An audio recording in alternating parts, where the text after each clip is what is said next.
Hello everyone, this is Lan from Loblaw Digital. Thanks for joining today's session. Today we will be discussing how we build a feature warehouse with a reliable and reusable feature repository to accelerate our model development.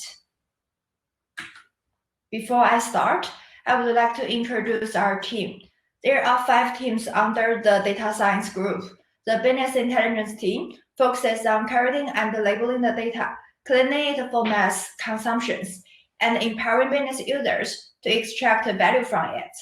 Platform team builds low latency, high availability ingestion pipelines and maintains a robust cloud-native data platform.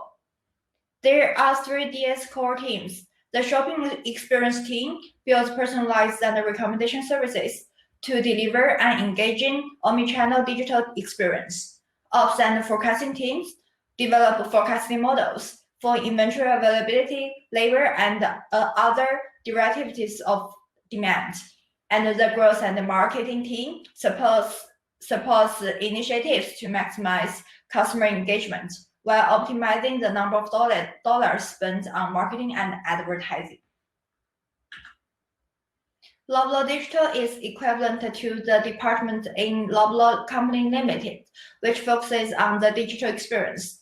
We have businesses on PC Experience online grocery across 16 banners, such as Fortino, Loblaws, and Frost. Customers could also place orders on Marketplace for a wider range of products and vendors.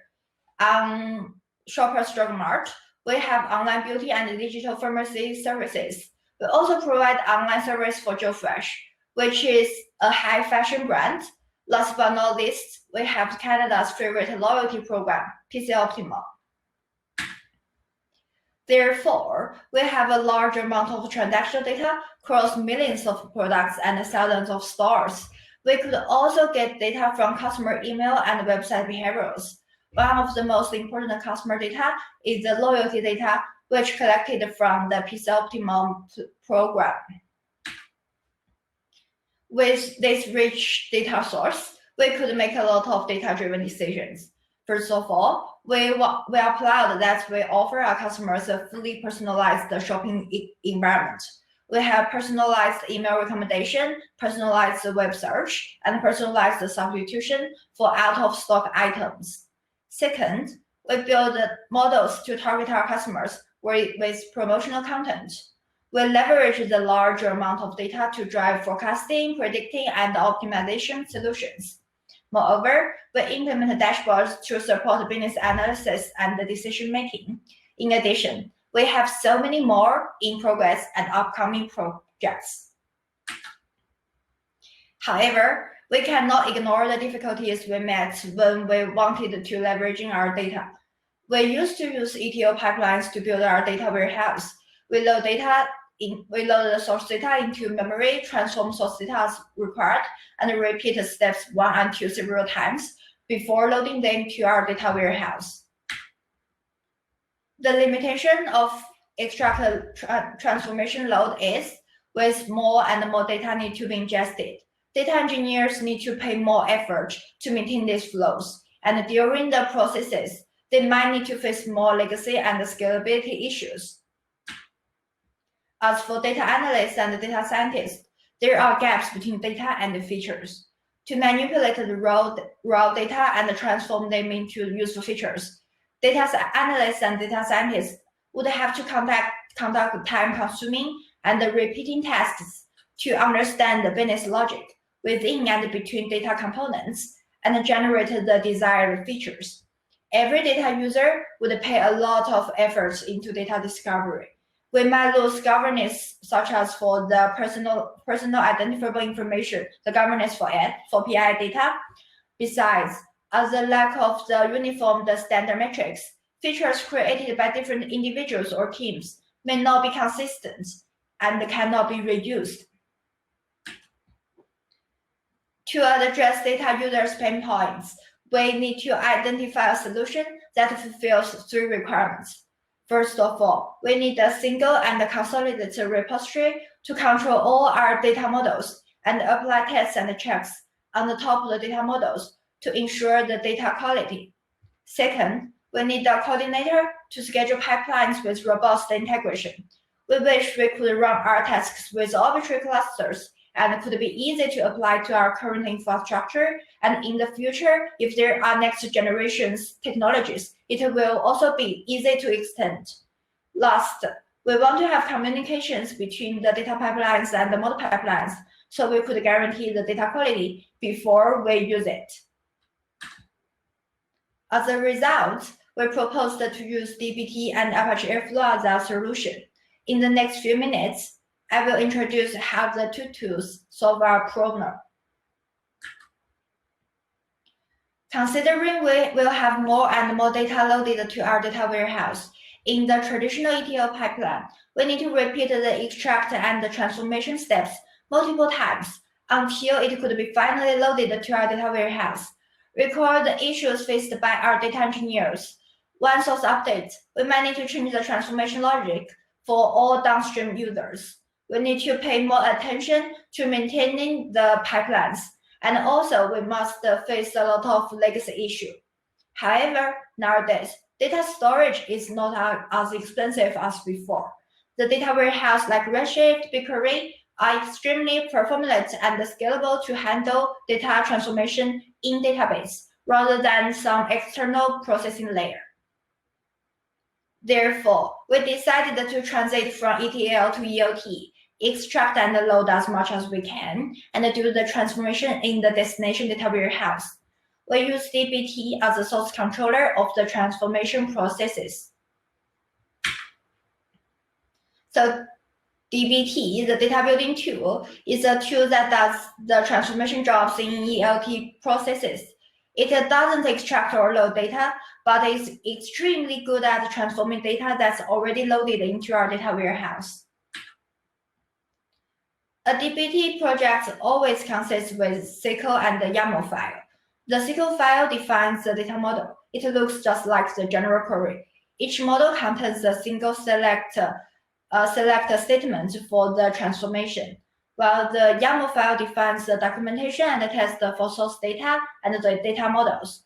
We can add a description and test of the table and the columns. In this example, we add the descriptions for our table product information and also add the description for every column. And for the product ID, we also apply the non-check for the column. We will use an example to show how convenient to build a three layers data model with dbt. Assuming we are aiming to build profiles for every customer, our primary source data is transactions, including the customer ID, order ID, store ID, purchase date, weekend date, and item price and quantity. To enrich this table, we have one product information table with the product ID and their category. And for the store information, we use one store information to enrich it. We have the table with the city, province, banner, 3 columns. And the data model in the second vertical layer, 2 of them are aggregated from the transaction to get the customer weekly summary. And the last one is to find the most frequent store for every customer. The final output would be the summary for customer with their most frequently shopped city, in-store and online short-term and long-term spend, and also lifelong spend on 4 indicating categories: spend on meat, bakery, dairy, and seafood. One of my favorite features of dbt is it provides several methods for people to visualize their documentation.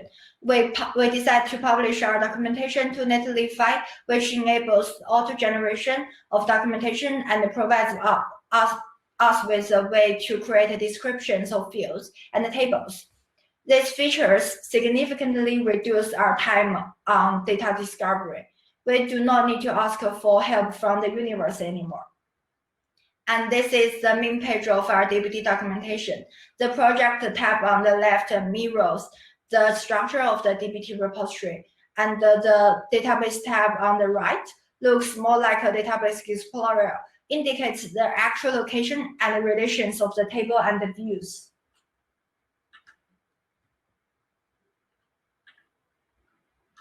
We could also search on the web page with several filters. So in the BigQuery, if you want to dig a term, you could get the list of tables and datasets if the words inside the name. However, with dbt native app, we could search with more than just names. We could search if this term is in the description column, query, text. See, here is the search result if I search TMLS with the description filter. And I could also search if there are any queries containing the TMLS. There is still a surprise waiting for us if we get a closer look at the table. We use the transaction table as our example. The visualization covers very detailed table metadata, such as the owner, type, source, number of rows, and the table size. And if we scroll down, we could get the description of the table and the fields. Even better, we could get the list of models to use this table as a reference. So we could have an evident idea of what would be the impact when we change the table. The other cool thing is dbt could visualize dependency flow with directed acyclic graph. It could build the dependency diagram for every table and view. In this page, it shows the relationship of the transaction table. The purple red node is the current node for the transaction table. We could find that there are 3 data models use it: the home slow city, weekly category spend, and the weekly order summary. And this dependency graph for the final output is the customer profile table. We could utilize the diagram to figure out the source tables and the registry reusable mid-layer views.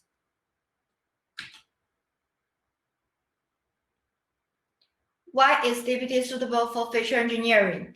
First of all, our time cost on data discovery has largely been reduced.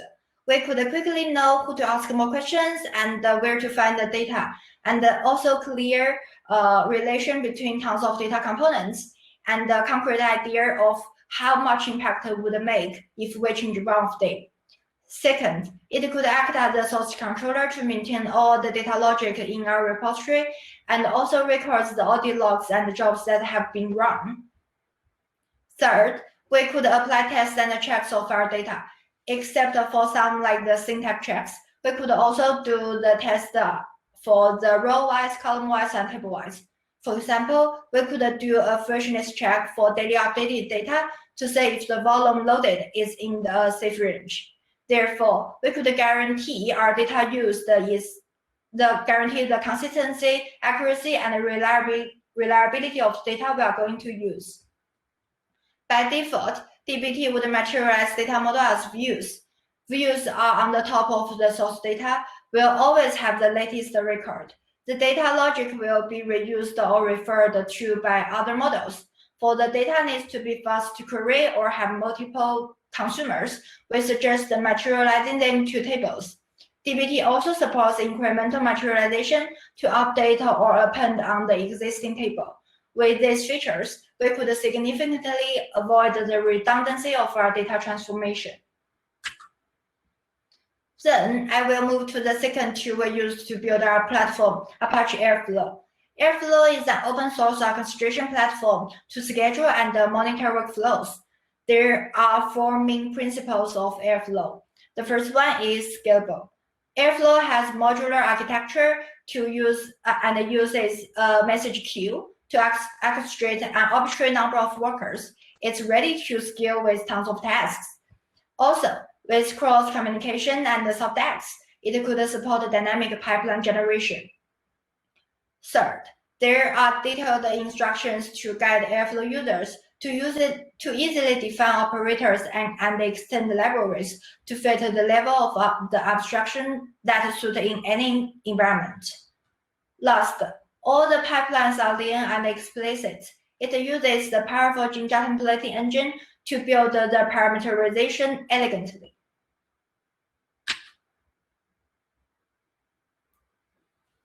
Here we would like to show how we build our machine learning pipeline with AirFlow. This is a very generic machine learning pipeline. We load the data from the data warehouse, transform them to desired features, train the models, generate future predictions, and store the prediction back to storage. In this example, we implemented the AirFlow pipeline on the top of several Google Cloud Platform components. The data source in the GCP BigQuery. So at the beginning, we would load the data from BigQuery with two BigQuery operators for both the training set and testing set. Considering that the data volume and the training speed, we decided to train our model with Spark. So we have the create a data pro cluster task to create a new data pro cluster for this pipeline. The Spark job focuses on training the models and generating predictions. And at the end of the task, we store the forecast to GCS buckets. Up to now, the mission of the data pro cluster is over. So we have a task to delete it. The last step is to ingest the prediction file to BigQuery. It's pretty straightforward. In the DAG, one block is one task. Each task is the implementation of an operator. So for example, the last GCS to BigQ task, we use the Google Cloud Storage to BigQuery operator to execute a BigQuery load job. To communicate within the DAG, tasks could use the shared DAG arguments. Besides, AirFlow supports a feature for operators with cross-communication called XCOM. XCOM lets tasks or subtasks to pull or push messages, allowing more dynamic control and shared state. To build cross-DAG dependency, we could use the external task sensor operator. The requirement of using this operator is DAGs should be in the same schedule and execution date. And for more complicated scenarios, such as one of streaming jobs is dependent by multiple downstream jobs, we could also share information by message. Once the dependent job is done, it could publish a message to a pub subtopic, and the subscriber could be triggered. The subscriber could trigger the downstream pipelines. So how we use AirFlow to orchestrate DBT jobs? We usually use our AirFlow to schedule jobs hourly, daily, weekly, and for the ad hoc jobs to do the testing or monitor. We inside the DBT DAG, we usually initialize Kubernetes pods to run DBT jobs. And for the downstream jobs, depending on the data, we use PubSub to trigger them. With this combo, we could achieve the communication between the data pipeline and the model pipeline. So before the solution was proposed, the downstream model pipeline would start working with the assumption that the data is ready to use. But for the unexpected data issues, it will not be notified. But for now, the model pipeline could keep asking the status of the data jobs and could be triggered by the data status or add dependencies on the jobs to ensure the data quality before making any decisions. In conclusion, the combination of DBT and AirFlow has several advantages. First of all, we will have a friendly data discovery environment for data users. People could have a clear sense of the relations between a bunch of data sources in our data warehouse. Also, we could use DBT as a source controller for all the data models. Here is another benefit to it.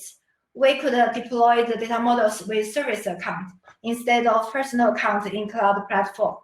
Therefore, we could have a better management of the permissions of these service accounts. Both DBT and AirFlow are open sources. In DBT, we could use user-defined function to build our own tests.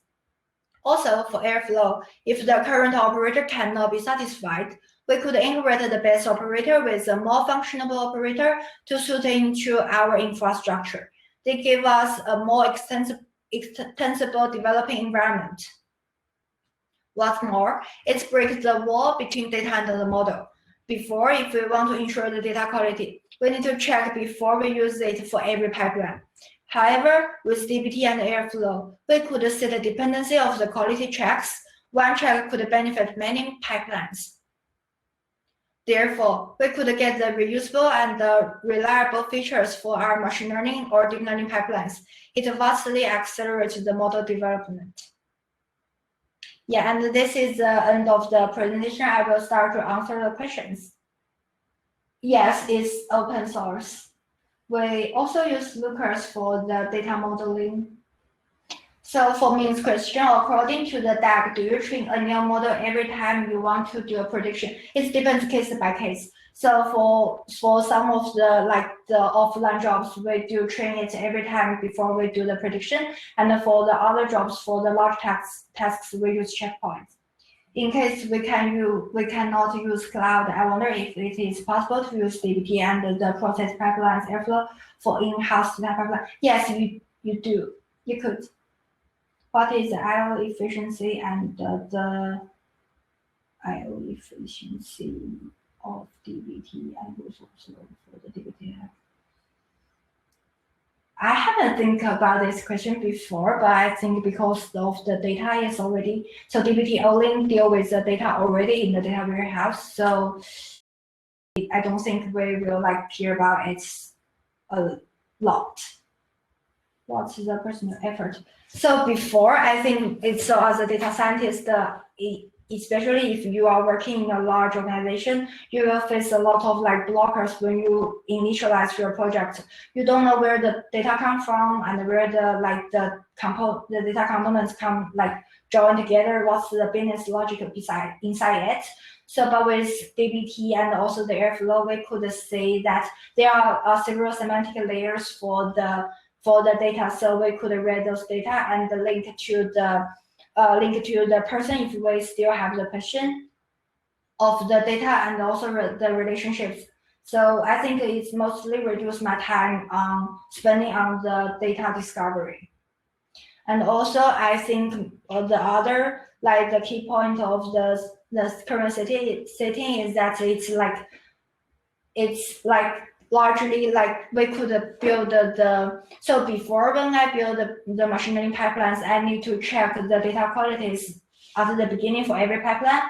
But for now, I think with the combo, we could once the data is ready, we could trigger, we could submit some we could public message to the topic, and then the subscriber for us is the machine learning pipeline could be triggered with this information. Yeah, I think I answered all the questions. I'll wait 1 more minute for any other questions. Then thanks for joining the session today. Enjoying the rest of the week. Bye. Oh, there are 2 more questions. Can you give an example of the model you run? What do you mean, the data model or the machine learning model, or the projects or the? So we use this combo to do some the churn model prediction, and also we estimate the customer lifetime value. And there are so many more. So this is a new combo, and this so for this combination is not be applied to the whole group, but we have planned to migrate to this setting for other projects. You're welcome. How does DBT handle the data in terms of modeling? So we use Airflow to schedule the job to run the DBT jobs. So it's automated. So we usually store our image and also the checkpoints and also the trained models to the GCS buckets, and we also use so for every trained model, it would be stored in the GCS buckets, and for the other, I'm not sure I understand the versions of machine learning models correctly, but we do have the GitLab repository for different machine learning models. Do you know how does the DBT compares to Apache Beam? Are they serving the same? I actually do not think they are serving the same purpose. So I think DBT is more to do some the quality checks and also the visualization to show the data component, and for the Apache Beam, I assume that it's good for the in-house transformation. And so I think the key difference of dbt and leverage beam is that dbt use SQL. Yeah, I think we could end this session. Thank you very much for joining. Enjoy the rest of the week. Bye bye.